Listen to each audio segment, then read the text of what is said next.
গিয়েছে। গোপাল দাদুর খুব বিপদ। তার মানে বুঝতে পারছিস? কি? মন্ত্রী মশাই কিছু একটা কাজ করিয়েছে এদের দিয়ে। সেই কাজের পর সন্ধেবেলায় মন্ত্রী মশাই দেবে।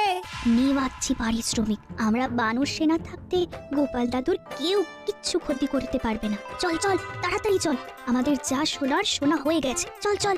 আমরা এই মাঠ বরাবর চলে যাই, তাহলে তাড়াতাড়ি গোপাল দাদুর বাড়িতে পৌঁছে যাব। ভালো বলেছিস, চল। না না, এবার এবার রুখে দাঁড়াতে হবে। ডাবটা এখানে কে রাখলো? দাঁড়াও দাঁড়াও ভূত, দাঁড়াও। তুমি তুমি যেই হও, তোমার সঙ্গে আমার আমার একটা কথা আছে।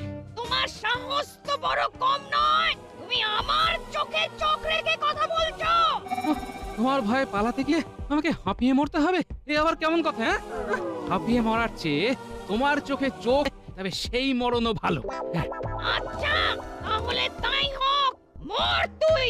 দাঁড়াও, মরবার আগে তোমাকে তোমাকে আমার একটা প্রশ্ন আছে। প্রশ্ন?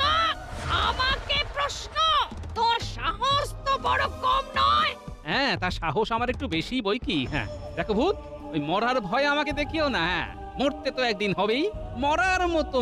ওরে বাবা, আমি বরং মিনু আর মিনুর মাকে ডেকে তুলি। তোমার অভিযোগটা কি? হ্যাঁ বলো দেখি।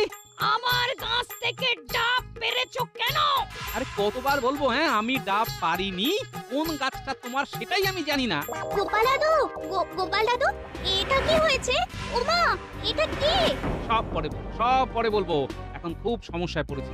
তোরা তোরা তোদের দিদিমাকে দেখ যা। লোকটার সাহস আছে মনে হচ্ছে, এ সত্যি কথা বলছে। তার মানে আমি যে নারকেল গাছে থাকি, তুই সেই গাছটা চিনিস না? সত্যি বলছি তো, চিনি না।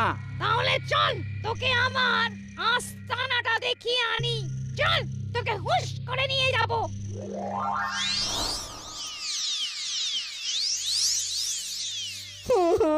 ভূত আমার শ্বশুর মশাইকে নিয়ে চলে গেল। হায় হায় হায়।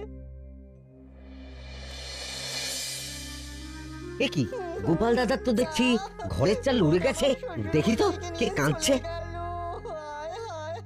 ওরে বাবা, গিন্নিমা শুয়ে আছেন, মিন্নুমা শুয়ে, আবার জামাই কাঁদছে, বাচ্চাগুলো বসে আছে।